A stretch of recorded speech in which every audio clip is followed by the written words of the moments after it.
प्यारे साथियों, आप सभी का स्वागत करता हूं अपने YouTube परिवार एमआरएस स्टडी में।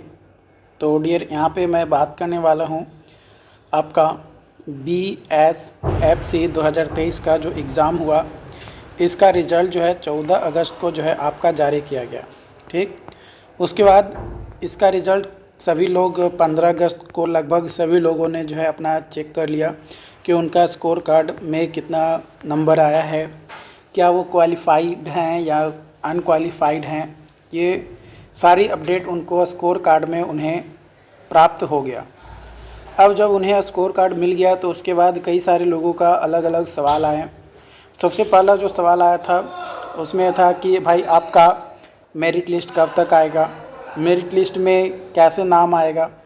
तो उसको लेकर मैंने ऑलरेडी आपको अपडेट दिया था, पिछले दिन आपको अपडेट किया था। ठीक है, आज यहाँ पे अगेन कुछ लोगों का यहाँ पे जो है सवाल आया है, जो कि आप यहाँ पे कमेंट बॉक्स में देख सकते हैं। अलग अलग लोगों का जो है अलग अलग तरीके का सवाल यहाँ पे जो है पूछा गया है। तो देखो डियर, आप अपना डॉक्यूमेंट जो है तैयार कर लो।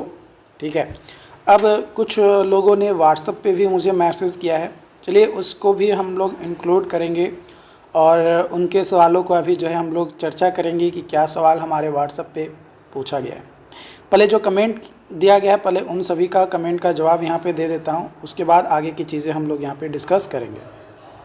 तो यहाँ पे आप कमेंट में देख सकते हैं, सबसे पहला कमेंट है निशांत जी का। इनका कहना है कि सर मेरा जो रैंक है वो 57 है, बट मैं विजुअल इम्पेयर्ड हूँ और मैं एबल हूँ।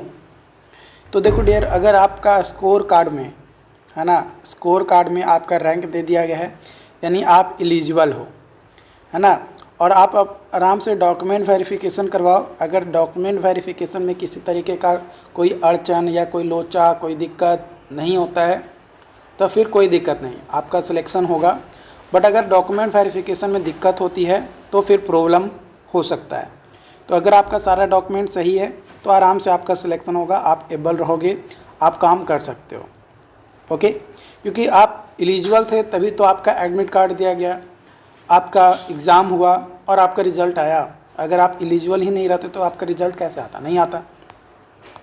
उसके बाद दूसरा क्वेश्चन यहाँ पे जो है पूछा गया है अलका भारती का। इनका कहना है कि AM यानी असिस्टेंट मैनेजर का जो वैकेंसीज था उसमें EWS फीमेल का कितना सीट है, मेंशन नहीं है।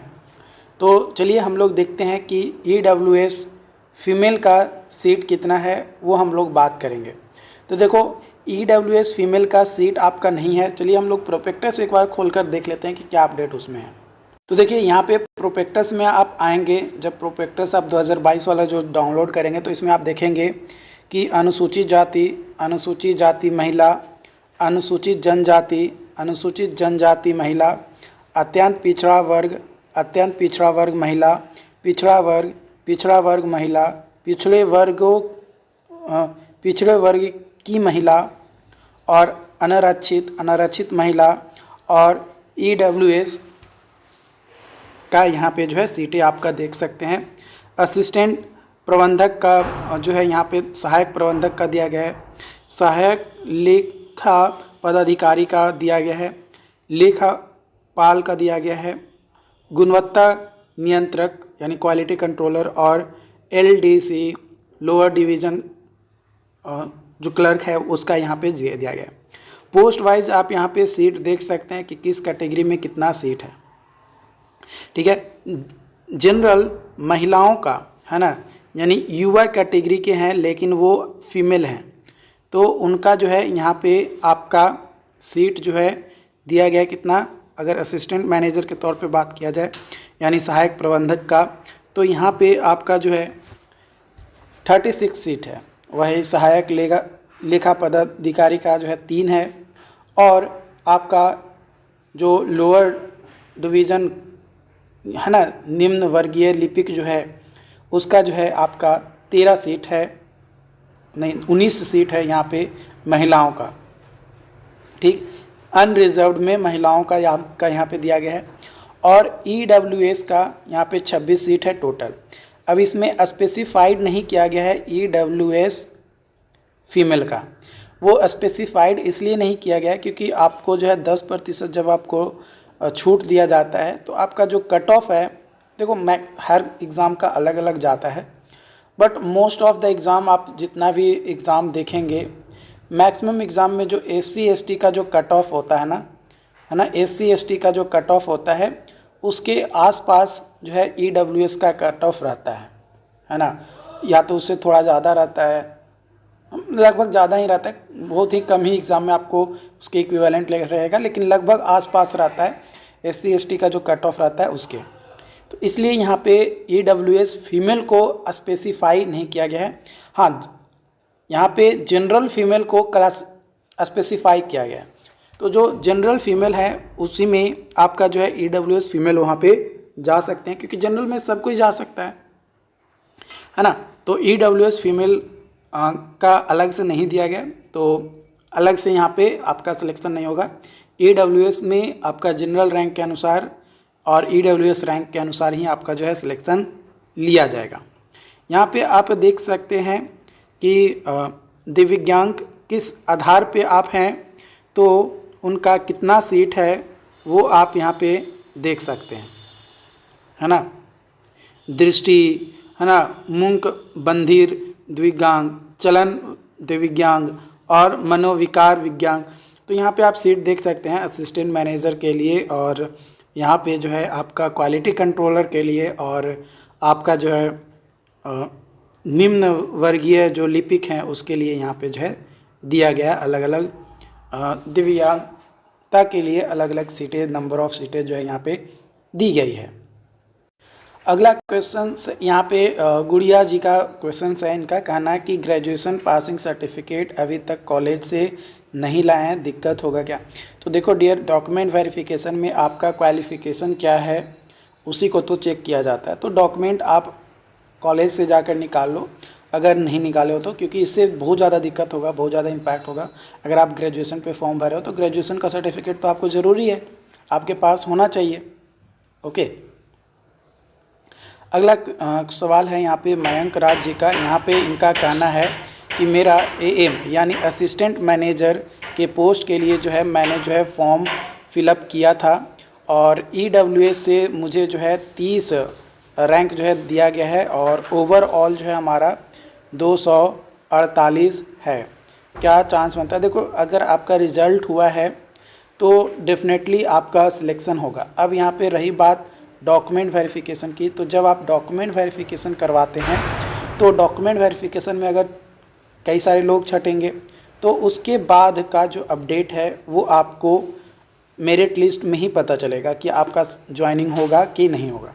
यहाँ पे अगर टोटल सीट के बारे में अगर बात किया जाए EWS का, तो देखिए यहाँ पे EWS का अगर सीट के बारे में बात किया जाए तो EWS का टोटल सीट है कितना, 26 सीट है, ठीक है।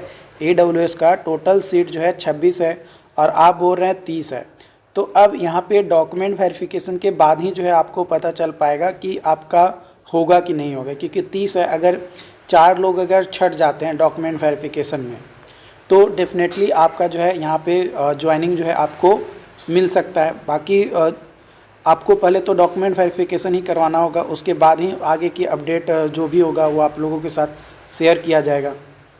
अगला सवाल है यहाँ पे ललन यादव का। इनका कहना है कि LDC के लिए कोई भी ऐसा स्टूडेंट नहीं होगा जो 350 वर्ड में जो है 1.5 करके इससे ज़्यादा किया हो। तो देखो अब टाइपिंग जो है ये आपका सिस्टम पे किया जाता है, टाइपिंग तो मैनुअली हो नहीं रहा है कि हाँ भाई आपका मैनुअली जो है आपका टाइप कर रहे हो। तो टाइपिंग आपका सिस्टम पे हो रहा है, तो वो ऑटोमेटिकली जो भी एरर है उसको रीड कर रहा है, चाहे वो हिंदी में हो चाहे वो इंग्लिश में हो। तो ये सिस्टम का है, तो सिस्टम तो हम नहीं बनाया है, जो बनाया है वही आपको बता सकता है कि किसका कितना नंबर आया है। तो इसमें मैं कुछ नहीं कर सकता अगर आपका आ रहा है तो और रही बात जिसका स्टेटस यस दिखा रहा है यानी जो क्वालिफाइड है वही जो है डॉक्यूमेंट वेरिफिकेशन के लिए जा सकता है। जो जिसका नहीं दिखा है वो डॉक्यूमेंट वेरिफिकेशन के लिए जो है नहीं जा सकता है, और नहीं वो उसका मेरिट लिस्ट में नाम आएगा, ठीक है। उसके बाद अगला जो सवाल है यहाँ पे शिखा जी का कहना है कि एलडीसी पोस्ट जो है इसके लिए कितना पर सिलेक्शन हुआ है। तो देखो इसके बारे में मुझे कोई ज़्यादा अपडेट नहीं है कि एलडीसी का कट ऑफ कितना गया है, क्योंकि इसका सीट लगभग जो है 133 के आसपास इसका जो है सीट है। यहाँ पे आप देख सकते हैं प्रोस्पेक्टस में कितना सीट है। यहाँ पे आप प्रोस्पेक्टस में देख सकते हैं कि निम्न वर्गीय लिपिक का जो है सीट कितना है, 133 सीट है।